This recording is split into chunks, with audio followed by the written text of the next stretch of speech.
Yes, sir! Boston Celtics news, boys. The Celtics are targeting a big man and a wing before the trade deadline. So, how do I know this, boys? Multiple sources, mainly Kevin O'Connor from The Ringer, have discussed the fact that the Boston Celtics over the past weekend have been very active in trade talks trying to get a deal done, as some of their recently signed players are now available to be traded and stuff like that. I think Tristan Thompson on the weekend just became available to be traded. So now the Boston Celtics are trying to make a move for a big man and a wing. So this is something we all know that the Celtics have needed. I also said they need some more production off the bench. Can't just be Peyton Pritchard putting up all the points, but I digress. Let's focus on the big man and the wing. So the most obvious trade candidate for the Celtics, in my opinion, is dealing with the Magic. The Magic, they're going through a lot of injuries right now. They do not plan to contend for this year's playoffs. They might be in the mix for a play-in, but there's really no point.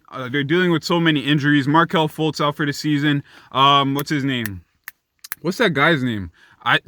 Jonathan Isaac, he's out for the season. He's a great player. I like him. But so I think that the Celtics should capitalize on this and pick up guys like Aaron Gordon, maybe a guy like Mo Bamba.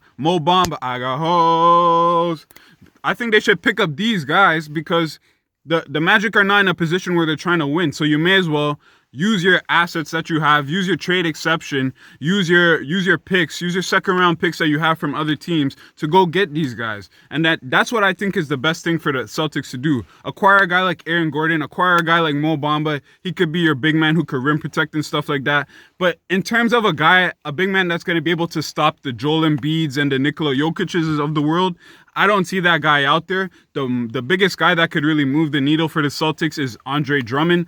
They do have the trade exception, but I don't know if they're able to use the trade exception on Andre Drummond. So I don't know if they can get him, but if they could get Andre Drummond, that would be the biggest needle mover. If not, there's guys like Mo Bamba that they can target, guys like JaVale McGee they can target. So the Celtics do have options.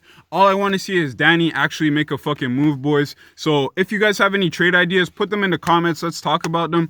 There was rumors about the Celtics trying to get JJ Redick, but I don't think that's really of key importance right now. They need a wing, and they need more wing depth, and they need a big man. They can't keep playing these Daniel Tice, Tristan Thompson lineups. Anyways, boys, not going to drag the video on. If you enjoyed the video, like the video and subscribe to the channel. Peace, boys.